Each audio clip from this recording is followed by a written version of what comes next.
ॐ भूर्भुवः स्वः तत्सवितुर्वरेण्यं भर्गो देवस्य धीमहि धियो यो नः प्रचोदयात्। ॐ शान्ति शान्ति शान्तिः. Namaste, my dear friend. This is video number 5 on the self-inquiry as described and explained by Bhagwan Sri Ramana Maharshi. Question number 35. Devotee. Is it possible to practice at the same time the pranayama belonging to yoga and the pranayama pertaining to knowledge? Maharshi. So long as the mind has not been made to rest in the heart, either through absolute retention, kevala kumbhaka, or through enquiry, rechka, purka, etc., are needed.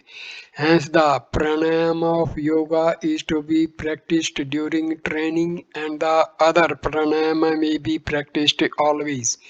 Thus, both may be practiced. It is enough if the yogic pranayama is practiced till skill is gained in absolute return. Death or kala is giving upon this earth of the contemplation of the self, which should never be given up, even the least bit. Question number 36. Devotee. Why should the path to release the differently taught? Will it not create confusion in the minds of aspirants? Maharshi. Several paths are taught in the Vedas to quit the different grades of qualified aspirants. Yet, since release is but the destruction of mind, all efforts have for their aim the control of mind. Although the modes of meditation may appear to be different from one another, in the end of all them become one. There is no need to doubt this. One may adopt that path which suits the maturity of one's mind. The control of prana, which is yoga, and the control of mind, which is jnana, these are the two principal means for the destruction of mind. To some, the former may appear easy, and to others, the latter. Yet, jnana is like subduing a turbulent bull by coaxing it with green grass, while yoga is like controlling through the use of force. Thus, the wise ones say of the three grades of qualified aspirants, the highest reach the goal by making the mind firm in the self through determining the nature of the real by Vedantic inquiry, and by looking upon one's self and all things as of the nature of the real.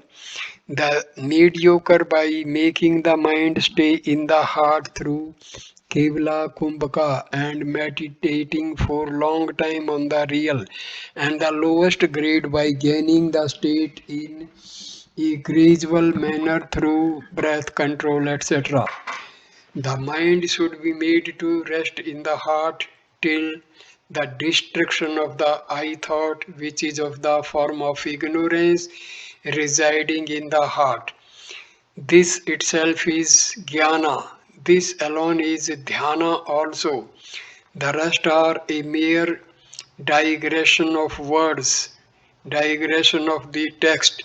Thus the scriptures proclaim, therefore, if one gains the skill of retaining the mind oneself through some means or other, one need not worry about other matters. The great teachers also have taught that the devotee is greater than the yogins, and that the means to release is devotion, which is of the nature of reflection on one's own self. Thus, it is the path of releasing Brahma that is variously called Dhara Vidya, Brahma Vidya, Atma Vidya, etc. What more can be said than this? One should understand the rest by inference. The scriptures teach in different modes. Uh, After analyzing all these modes, the great ones declare this to be the shortest and the best means. Question number 37. Devotee. By practicing the disciplines taught above, one may get rid of the obstacles that are in the mind, viz. Ignorance, doubt, error, etc., and thereby attain quiescence of mind. Yet, there is one last doubt. After the mind has been resolved in the heart, there is only consciousness shining as plenary reality. When thus the mind has assumed the form of the self, who is there to enquire? Such enquiry would result in self worship. It would be like the story of the shepherd searching for the sheep that was all the time on his shoulders.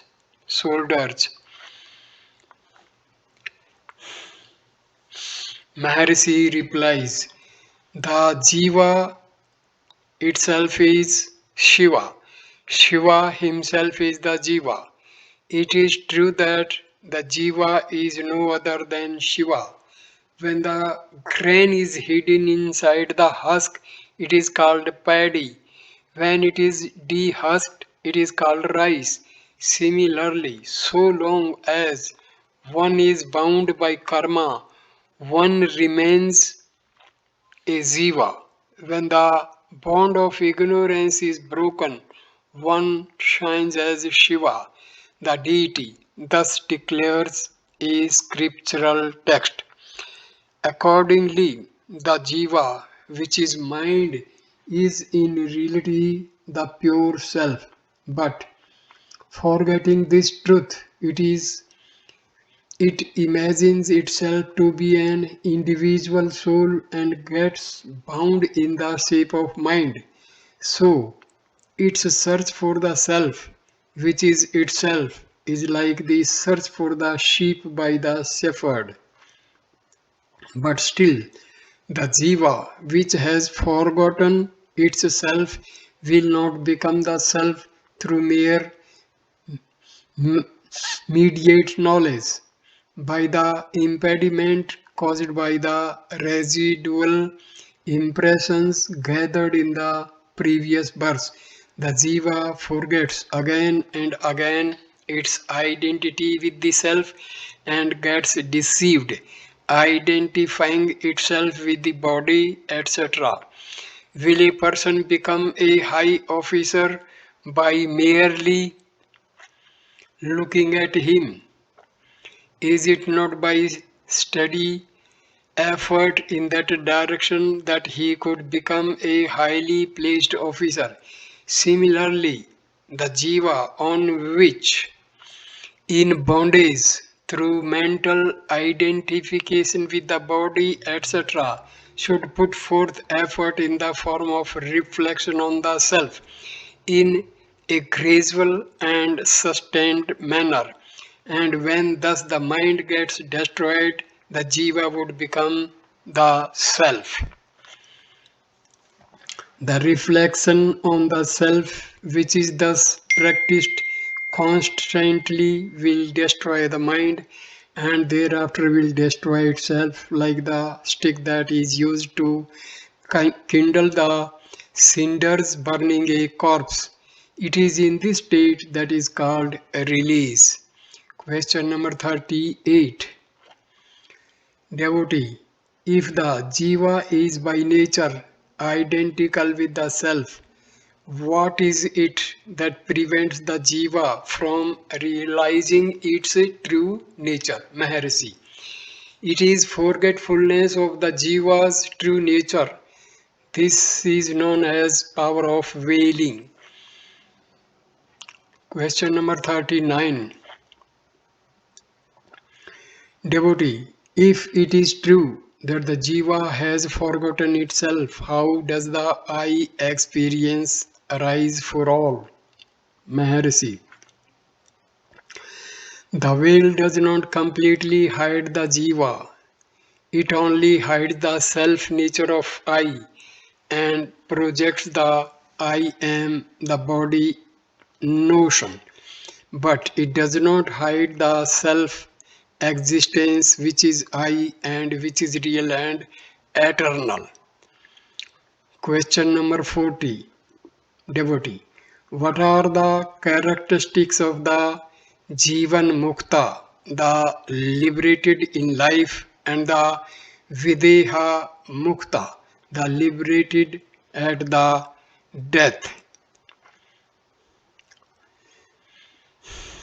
Maharshi replies, I am not the body, I am Brahma, which is manifest as the self, in me, who am the plenary reality. The world consisting of bodies, etc., are mere appearance like the blue of the sky. He who has realized the truth thus is a Jivan Mukta. Yet, so long as his mind has not been resolved, there may arise some misery for him because of relation to objects on account of prarabdha, karma, which has begun to fructify and whose result is the present body. And as the movement of mind has not ceased, there will not be able to experience of bliss.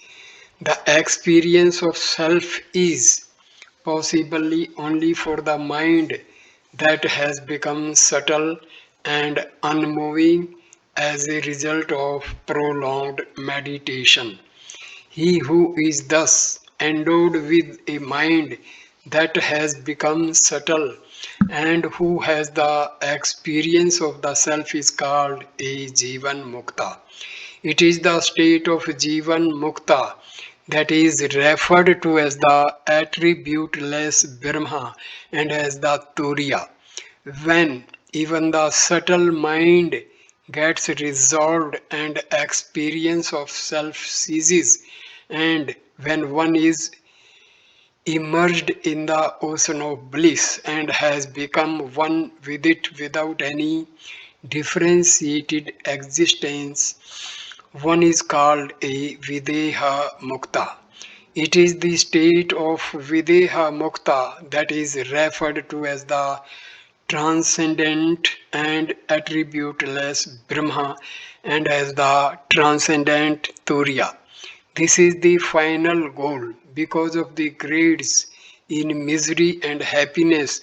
The released ones, the Jivan Muktas and Videha Muktas, may be spoken of belonging to four categories: Brahmavid, Vara, Varyam, and Varishtha.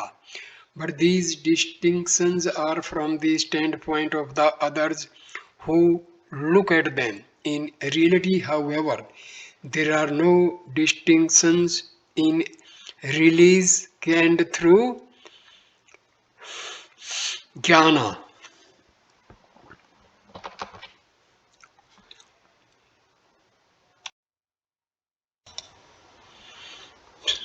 The basic teaching is that of Advaita Vedanta.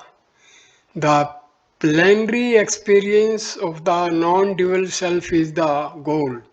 Enquiry into the nature of the self is the means. When the mind identifies the self with the not self, the body, etc., there is bondage.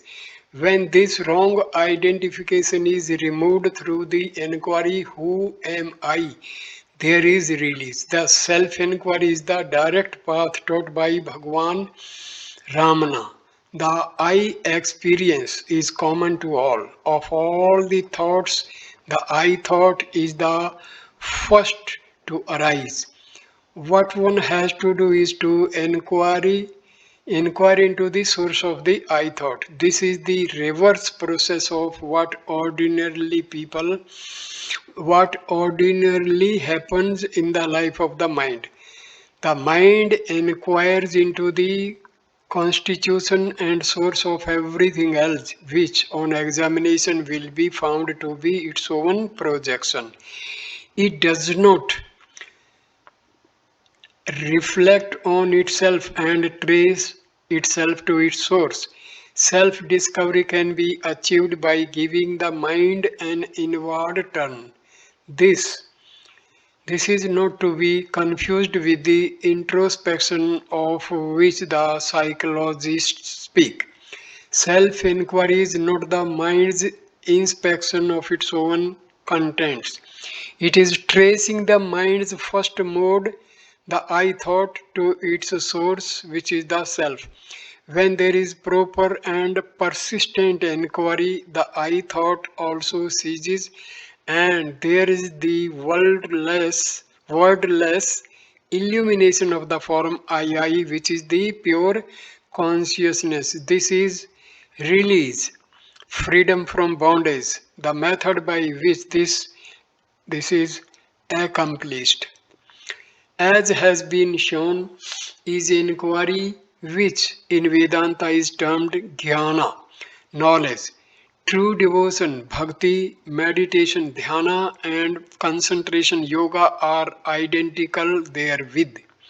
As Bhagwan makes it perfectly clear, not to forget the plenary self experience is real devotion, mind control, knowledge, and all other austerities.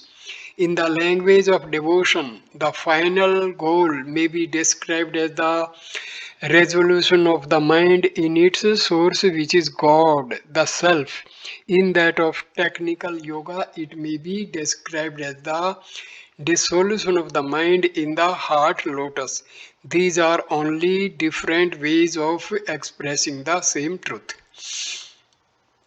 The path of self inquiry is found difficult by those who have not acquired the necessary competence for it. The mind should first be rendered pure and one pointed. This is done through meditation, etc. So, the various paths in their secondary sense are auxiliaries to the direct path, which is self inquiry. In this context, Bhagwan refers to three grades of aspirants: the highest, the medium, and the lowest. For the highest type of aspirants, the path prescribed is Vedanta inquiry. Through this path, the mind becomes quiescent in the self and finally ceases to be, leaving the pure self experience untarnished and resplendent. The path for the medium is meditation on the self. Meditation consists in directing a continuous flow of the mind towards the same object. There are several modes of meditation. The best mode is that which is of the form I am the self. This mode eventually culminates in the self realization. For the lowest grade of aspirants, the disciplines that is useful is breath control, which in turn results in mind control. Bhagwan explains the difference between Jnana Yoga, path of knowledge, and Dhyana Yoga, path of meditation thus. Jnana is like subduing a self-willed bull by coaxing it with the help of a sheaf of green grass, while dhyana is like controlling it by using force. Just as there are 8 limbs for dhyana yoga, there are 8 for jnana yoga.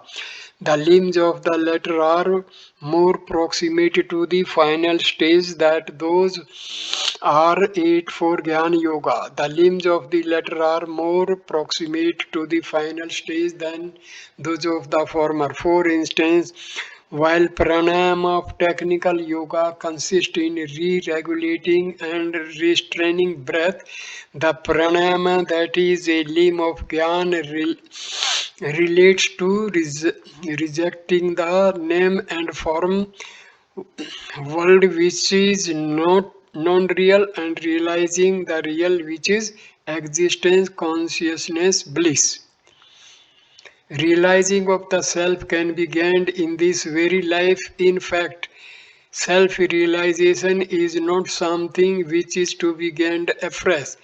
We are already the self alone is. It is ignorance that makes us imagine that we have not realized the self.